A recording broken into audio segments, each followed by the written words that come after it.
शांति 19/6/1970 अव्यक्त बाप दादा मधुबन। त्रिमूर्ति लाइट्स का साक्षात्कार।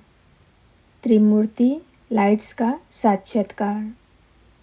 ब्राह्मणों को त्रिमूर्ति शिववंशी कहते हो ना। त्रिमूर्ति बाप के बच्चे स्वयं भी त्रिमूर्ति हैं, बाप भी त्रिमूर्ति है। जैसे बाप त्रिमूर्ति हैं वैसे आप भी त्रिमूर्ति हो। 3 प्रकार की लाइट्स साक्षात्कार की आती है, वो मालूम है कौन सी है?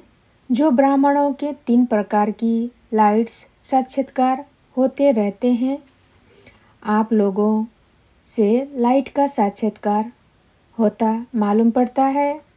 त्रिमूर्ति वंशी त्रिमूर्ति बच्चों की 3 प्रकार की लाइट्स का साक्षात्कार होता है। वह कौन सी लाइट्स है? एक तो लाइट का साक्षात्कार होता है नयनों से। कहते हैं ना कि नयनों की ज्योति। नयन ऐसे दिखाई पड़ेंगे जैसे नयनों में 2 बड़े बल्ब जल रहे हैं। दूसरी होती है मस्तक की लाइट। तीसरी होती है माथे पर लाइट का क्राउन। अभी यह कोशिश करना है जो तीनों ही लाइट्स का साक्षात्कार हो। कोई भी सामने आए तो उनको यह नयन बल्ब दिखाई पड़े, ज्योति ही ज्योति दिखाई दे। जैसे अंधियारे में सच्चे हीरे चमकते हैं ना। जैसे सर्च लाइट होती है, बहुत फोर्स से और अच्छी रीति फैलाते हैं। इस रीति से मस्तक के लाइट्स का साक्षात्कार होगा। और माथे पर जो लाइट का क्राउन है वो तो समझते हो। ऐसे त्रिमूर्ति लाइट्स का साक्षात्कार एक एक से होना है। तब कहेंगे ये तो जैसे फरिश्ता है। साकार में नयन, मस्तक और माथे के क्राउन के साक्षात्कार स्पष्ट होंगे। नयनों तरफ देखते देखते लाइट देखेंगे। तुम्हारी लाइट को देख दूसरे भी जैसे लाइट हो जाएंगे। कितनी भी मन से वह स्थिति में भारीपन हो, लेकिन आने से ही हल्का हो जाए। ऐसी स्टेज अब पकड़नी है, क्योंकि आप लोगों को देखकर और सभी भी अपनी स्थिति ऐसी करेंगे। अभी से ही अपना गायन सुनेंगे। द्वापर का गायन कोई बड़ी बात नहीं है, लेकिन ऐसे साक्षात्कार मूर्त और साक्षात मूर्त बनने से अभी का गायन अपना सुनेंगे। आपके आगे आने से लाइट की लाइट देखने में आए। ऐसे होना है। मधुबन ही लाइट का घर हो जाएगा। यह दिए आदि देखते भी जैसे कि नहीं देखेंगे। जैसे बतन में लाइट ही लाइट देखने में आती है, वैसे यह स्थूल बतन लाइट का हाउस हो जाएगा। जब आप चैतन्य लाइट हाउस हो जाएंगे तो फिर यह मधुबन भी लाइट हाउस हो जाएगा। अभी यह है लास्ट पढ़ाई की लास्ट सब्जेक्ट। प्रैक्टिकल में थ्योरी का कोर्स समाप्त हुआ। प्रैक्टिकल कोर्स की लास्ट सब्जेक्ट है। इस लास्ट सब्जेक्ट में बहुत फास्ट पुरुषार्थ करना पड़ेगा। इसी स्टेज के लिए ही गायन है। बाप दादा से कब विदाई नहीं होती है, माया से विदाई होती है। बाप दादा से तो मिलन होता है। यह थोड़े समय का मिलन सदा का मिलन करने के निमित्त बन जाता है। बाप के साथ गुण और कर्तव्य मिलना यही मिलन है। यही प्रयत्न सदैव करते रहना है। अच्छा, संकल्पों को ब्रेक लगाने का मुख्य साधन कौन सा है मालूम है? जो भी कार्य करते हो तो करने से पहले सोचकर फिर कार्य शुरू करो। जो कार्य करने जा रहे हो वह बाप दादा का कार्य है। मैं निमित्त हूँ। जब कार्य समाप्त करते हो तो जैसे यज्ञ रचा जाता है तो समाप्ति समय आहुति दी जाती है। इस रीति जो कर्तव्य किया और जो परिणाम निकला वह बाप को समर्पण स्वाहा कर दिया। फिर कोई संकल्प नहीं, निमित्त बन कार्य किया और जब कार्य समाप्त हुआ तो स्वाहा किया। फिर संकल्प क्या चलेगा?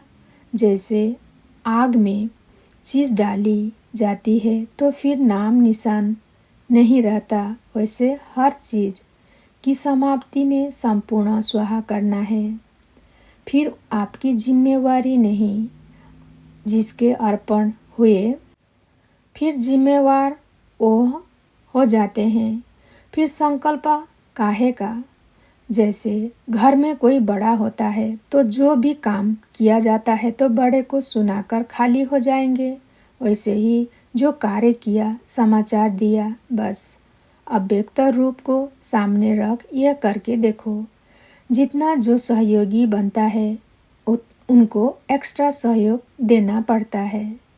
जैसे अपनी आत्मा की उन्नति के लिए सोचते हैं, इस रीति शुद्ध भावना, शुभ चिंतक और शुभ चिंतन के रूप में एक्स्ट्रा मदद दोनों रूप से किसी भी आत्मा को विशेष सहयोग दे सकते हो, देना चाहिए।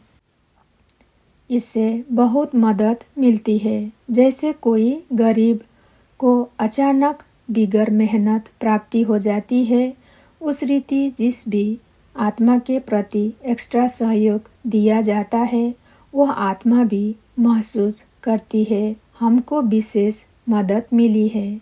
साकार रूप में भी एक्स्ट्रा कोई आत्मा को सहयोग देने का साबुत करके दिखाया ना, उस आत्मा को स्वयं भी अनुभव हुआ।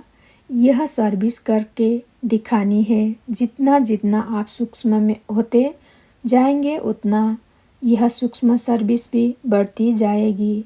स्थूल के साथ सूक्ष्म का प्रभाव जल्दी पड़ता है और सदा काल के लिए बाप दादा भी विशेष सहयोग देते हैं। एक्स्ट्रा मदद का अनुभव होगा, मेहनत कम, प्राप्ति अधिक। अच्छा, बाप दादा बच्चों से जितना अविनाशी स्नेह करते हैं उतना बच्चे अविनाशी स्नेह रखते हैं। यह अविनाशी स्नेह यही एक धागा है जो 21 जन्मों के बंधन को जोड़ता है, सो भी अटूट स्नेह।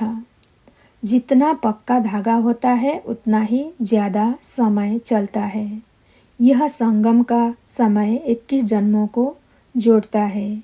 इस संगम के युग का एक एक संकल्प, एक एक कर्म 21 जन्म के बैंक में जमा होता है।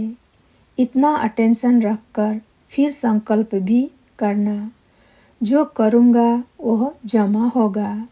तो कितना जमा होगा? एक संकल्प भी व्यर्थ ना हो। एक संकल्प भी व्यर्थ हुआ तो जमा कट हो जाता है। तो जमा कब करना होता है? तो एक भी व्यर्थ ना हो।